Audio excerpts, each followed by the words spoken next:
amounts na ina-allege po niya sa kanyang affidavit and supplemental affidavit. Bale sa pagkakaalam natin, ito yung naaalala niya na nahawakan niya, may instruction sa kanya na i-receive or i-disburse. Meron po ba na kayong chance na matotal? Tinry ko po kasing i-total. Tapos gusto ko lang pong ipadaan sa inyo kung naaalala nyo or nagkaroon na po kayo ng chance na lahat ng mga inallege ninyong amounts, na total nyo na po ba lahat? Meron po akong total dati pero depende po kung anong pick up po, kung para saan, o kung labas po ng bansa, o kung ipapaabot lang, o para sa amin sa isip. Nag-focus po ko yung para lang sa amin sa isip during the campaign. Okay. Ano po yung naaalala nyo na total? Nasa na 1 nasabi billion, nyo? nasa 1 billion din po. Nasa 1 billion. Apo. Okay. For the interest of the public, Madam Chair, gusto ko rin pong i-run down lahat ng amounts na inallege, kung maaari po. May proceed. That is by way of your manifestation. So Yes. long as all the informations, the statements that you will be making are contained as well in the supplemental affidavit. Yes. You may proceed. Thank you, Madam Chair. And in every step naman po ay ipo-point out natin kung anong paragraph po nakalagay sa supplemental and original affidavit ni Mr. Madriaga. So, dito po according to paragraph 10, merong 250,000 at siguro po una pong clarification, meron pong amounts in the supplemental and the original affidavit that hindi po saklaw or hindi po in relation to VP Sara but to PRRD. Tama po ba, Mr. Madriaga? Tama po, Madam Chair. Okay. Madam Chair, for example, paragraph 10 of the supplemental affidavit points out ang una niyang nakuha sa pagsimula ng relasyon nila with PRRD ay isang 150,000 and isang 100,000. So 250,000 in total. Tama po. Then, in paragraph 14, may marireceive na 25 million, no, sometime in 2021, para po sa kampanya ng ISIP. Tama po ba? Tama po. And subsequently, ginamit to para pambili ng iba't ibang mga kagamitan. No? May dalawang Harley-Davidson motorcycles, may dalawang Ducati motorcycles, may 7 Yamaha motorcycles para po sa mga miyembro ng ISIP. Tama po ba? Tama po, Madam Chair. Okay. Meron din po, subsequently, nagsabi na bank accounts na hindi nyo na din masabi kung ano talaga ang mga nag-pass through na cash. Tama po ba? Tama po, Madam Chair. Pero po, may na-flag siya na three instances, 3 separate occasions na may 100 million pesos na ipipick up in relation sa mga accounts ninyo. Tama po? Opo. Okay. Then meron din po dalawang manager's checks na inattach niya rin po as annexes. Yung isa, 84,200,000. Yung isa, 4,800,000. This is paragraph 27 of the supplemental affidavit. Tama po? Tama po, Madam Chair. Okay. Then meron din po last, no, mga tuloy-tuloy na efforts na magkampanya yung ISIP. Meron pong 175,000, no, from na Million po, 175 million according to paragraph 38 from Lin Wei Xiong. Tama po? Opo, tama po. And then lastly, merong 100 million from Maestrado Lim, paragraph 42. Tama po. Okay.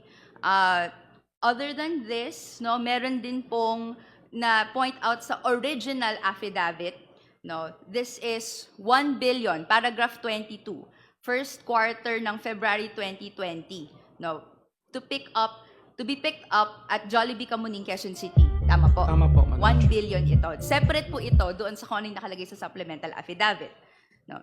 Hindi ko na po na-mention pero meron pa pong isa, 15 million delivered to Attorney Ryan at Ombudsman, paragraph 41. Tama Opo, po? Madam Chair. Pero kung ito-total ko po lahat ng minention ko, hindi ko po i-count yung 15 million dahil parang hindi din nasabi kung saan galing, no? That is 1,689,250,000 na dumaloy sa kamay po ni Mr. Madriaga at the instruction of PRRD. Ang iilan dito para po sa benefit ni VP Sara Duterte and her campaign. Tama po ba? Tama po.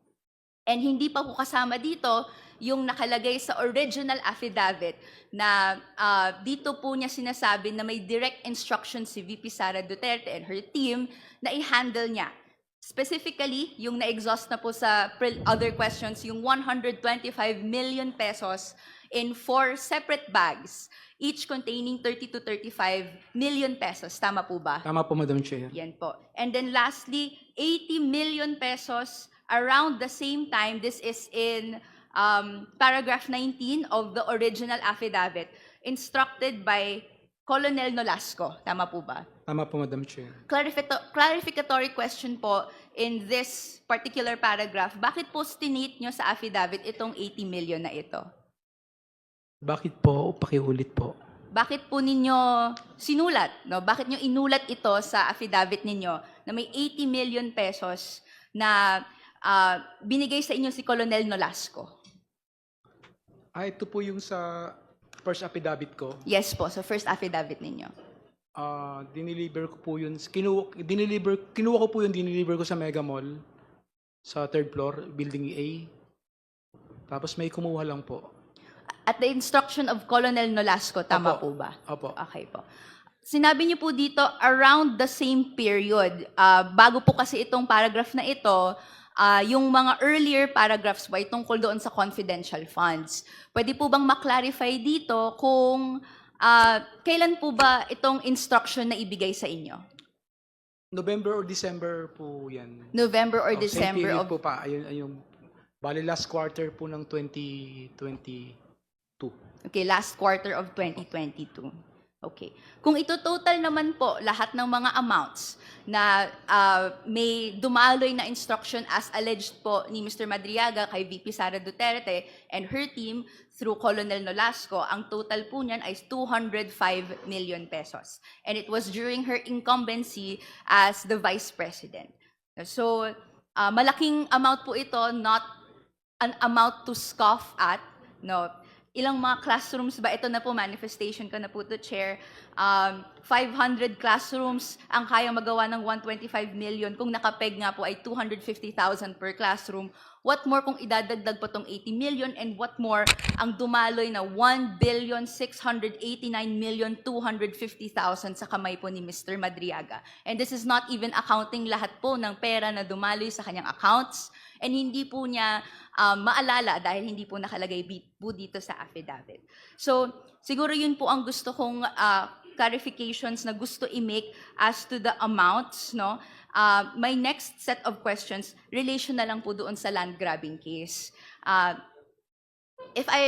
clarify first preliminarily, Madam Chair, nasa records na po natin yung letter na sinulat po ni Mr. Madriaga kay Honorable Laila de Lima. Am I correct, Madam Chair? Can I hear it again? Just to clarify, kasama na po ba sa records natin at pwedeng matanong kay Mr. Madriaga yung tungkol sa contents ng kanyang handwritten letter kay Honorable No. Laila de Lima? No, not No. yet.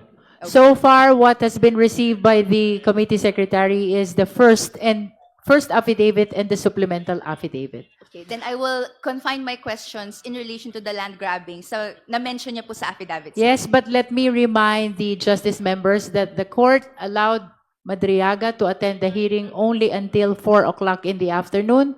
So please confine your clarificatory questions to the most important questions, because we still have a long list here of justice members who wishes to avail of this clarificatory hearing. Thank you, Madam Chair. I'll make it very brief. Na-mention niyo po sa paragraph 48 na may land grabbing activities kayong napansin, no, doon sa Bataan. Pwede po bang madetalye niyo, na-mention niyo po to kay VP Sara about this concern. Kailan niyo po na-mention to kay VP Sara? Nung pagkapanalo po niya, nung 2022 po, Madam Chair. So, siya po ay vice-presidente na noong Opo, Madam minention niyo sa kanya? Opo, Madam Chair. Okay. Ano po ang na-mention niyo sa kanya? Kasi to clarify lang, dahil po ang wording ninyo ay minention niyo, I informed VP Sara about this concern. So ano po ba yung na-mention ninyo? Yung land grabbing po sa Bataan na sa pag-iimbestiga ko po, kasi 2020 ko pa po ito tinututukan, nalaman ko po yung company po ng asawa po ni Attorney Harry Roque ang presidente yung company na nagkuha dun sa mga lupa. Bakit niyo po nasabi na land grabbing ito? Bale, yung mga lupa po na yun, hindi naman po binibenta yun ng mga magsasaka eh. Yung iba po doon na naklowa na iba, wala pang walang pera, kaya hindi pa nakukuha yung klowa, nagbabayad pa sila sa land bank. Tapos bigla pong nalaman nila nang magbabayad na sila ng pa sa land bank po. Mr. Madriaga, kindly cease from responding further to that question because that is outside your affidavit already. Okay, just the final clarificatory question, dahil nakalagay naman po sa paragraph 48 no, that shinare po ito kay VP Sara. Opo. And according to your affidavit, nung minention nyo na ang involved ay First Bataan Mariveles Holding Corporation, ang involved sa dinescribe yung land grabbing incidents, she told you that she cannot do anything and she will no longer meet with a group of farmers. Tama Opo. po ba yun? Tama po, Madam Chair. Okay.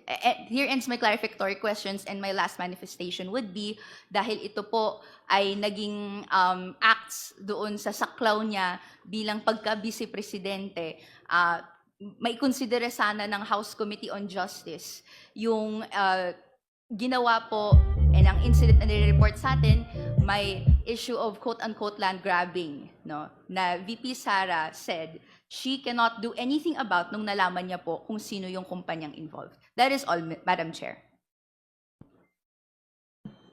You concluded already. Okay. Next in line is the Honorable Keith Flores. Again, please limit your questions to the most important clarificatory questions because Madriaga is allowed by the court only until 4 p.m. today.